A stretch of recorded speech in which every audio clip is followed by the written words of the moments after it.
बिस्मिल्लाहिर्रहमानिर्रहीम। अस्सलाम वालेकुम डियर स्टूडेंट्स, कैसे आप सब। I am your English teacher from government middle school Vangaon. It's page number 49, class 5th, subject is English. You go to page number 49। हम एक लुइस ब्रेल की स्टोरी पढ़ रहे हैं। हमारा जो टॉपिक है उसका नाम है the man who empowered the blind. इसका हमने आधा पढ़ लिया है, हम बाकी का हिस्सा पढ़ने जा रहे हैं। Besides, it was hard and expensive to print books with embossed letters, so there was very little for the blind to read. For long or important books, a blind person had to depend on a friend to read out to him. ये जो Louis Braille थे, ये blind थे, इनकी आँखों की रोशनी चली गई थी, तो हम उसकी स्टोरी पढ़ रहे हैं। तो यहाँ पे ये बोल रहे हैं कि ये जो इन्होंने एक नया ये वे आउट निकाला था ब्लाइंड को पढ़ाने का, वो एम्बोस्ड लेटर्स डिज़ाइन किए थे। तो लुइस बोल रहे हैं कि ये बहुत मुश्किल है, और लुइस बोल रहे हैं कि इससे ज़्यादा कोई ईजियर वे होना चाहिए। इसके साथ साथ क्या है, it was hard and expensive to print books. ये बहुत मुश्किल था और बहुत एक्सपेंसिव भी था, महंगा हो रहा था कि ये जो बुक्स का प्रिंट ये लोग जो देते थे विद एम्बोस्ड लेटर्स, ये इनको बहुत महंगा मिल रहा था। So there was very little for the blind to read. तो ये अंधे बच्चों के लिए बहुत कम मिलता था पढ़ने के लिए, क्योंकि बुक्स बहुत नहीं आती थी, बहुत नहीं प्रिंट आउट होती थी। For longer important books a blind person has to depend on friends to read out it.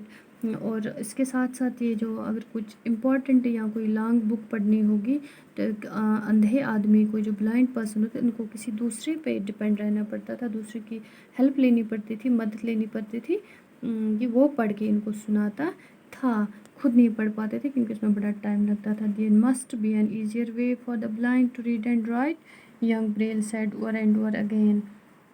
कोई यंग ब्रेल बार बार सोच रहे हैं ये लुइस कि कोई अच्छा सा, कोई ये इजी और आसान कोई तरीका होना चाहिए था अंधे लोगों के लिए, जो वो पढ़ पाए और वो लिख पाए। Only books can free the blind. सिर्फ किताब ही है वो वाहिद चीज़ जो ब्लाइंड इंसान को इस अंधेपन से फ्री कर सकता है, आज़ाद कर सकता है इस चीज़ से। A person can never be truly educated unless he can read. एक इंसान तब तक तालीम याफ्ता या एजुकेटेड नहीं हो सकता, वो तभी यकीनन वो तालीम याफ्ता बन सकता है जब तक वो उसको पढ़ना ना आए। ये मतलब पढ़ना बहुत ज़रूरी है। इंसान जब खुद पढ़ पाएगा तभी उसको हम एजुकेटेड कहला सकते हैं। Louis was only 17 years old when an idea struck him that there must be an easier, quicker way for the blind to read than by trying to feel all the way around each letter. Louis सिर्फ 17 साल के थे जब उनके दिमाग में एक idea आ गया कि वहाँ पे कि ब्लाइंड लोगों के लिए एक ईजियर, आसान तरीका और क्विक वे होना चाहिए, जल्दी, जिसमें वो ब्लाइंड पढ़ सके या वो लिख सके। ऐसे जो फील करता है, by trying to feel all the way around each letter, इससे बेटर है कि वो जो फील करता है उंगलियों से या ट्रेस करता है हर एक लेटर को, इससे कोई आसान तरीका होना चाहिए। इसके दिमाग में आ गया। He was looking for a code. वो इसी चीज़ के लिए बार बार सोच रहे थे, वो सोच रहे थे कि कोई ना कोई वे आउट निकल आएगा। One evening he found the answer.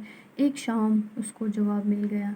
He was sitting in a restaurant listening to a friend read aloud from a newspaper.